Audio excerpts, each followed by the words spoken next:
নানা আয়োজনে উদযাপিত হলো চ্যানেল 24-এর যুগপূর্তি। দেশের বিভিন্ন জেলা ও বিভাগীয় শহরে কাটা হয় প্রতিষ্ঠা বার্ষিকীর কেক। অনুষ্ঠান অনুষ্ঠিত হয় আলোচনা সভা ও শোভাযাত্রা। চ্যানেল 24-এর এক যুগ পূর্তি উপলক্ষে খুলনা প্রেস ক্লাবে কেক কাটা হয়। এতে উপস্থিত ছিলেন সিটি মেয়র সহ বিভিন্ন শ্রেণী পেশার মানুষ। প্রতিষ্ঠা বার্ষিকীতে চট্টগ্রাম সেন্টারেও ছিল আনন্দ আয়োজন।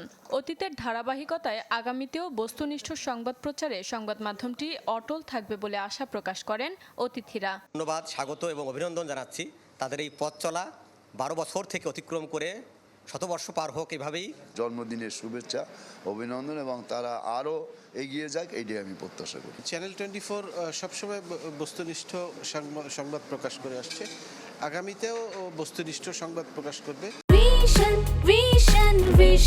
100% কপার কন্ডেন্সারে তৈরি ভিশন ফ্রিজ, তাই গুণে মানে অটুট থাকে বছরের পর বছর। কেক কাটা, আলোচনা সভা ও শোভাযাত্রার মধ্য দিয়ে বর্ষপূর্তি উদযাপন করা হয় বিভাগীয় শহর ময়মনসিংহেও।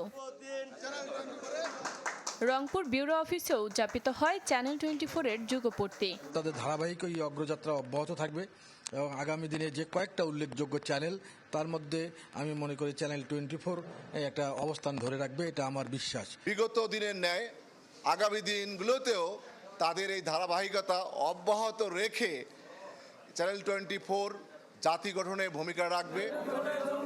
এছাড়াও দিনটিকে ঘিরে সিলেট, রাজশাহী, বরিশাল, বগুড়া ও মানিকগঞ্জ সহ বিভিন্ন জেলায় ছিল নানা আয়োজন। শারমিন মাহমুদ, চ্যানেল 24।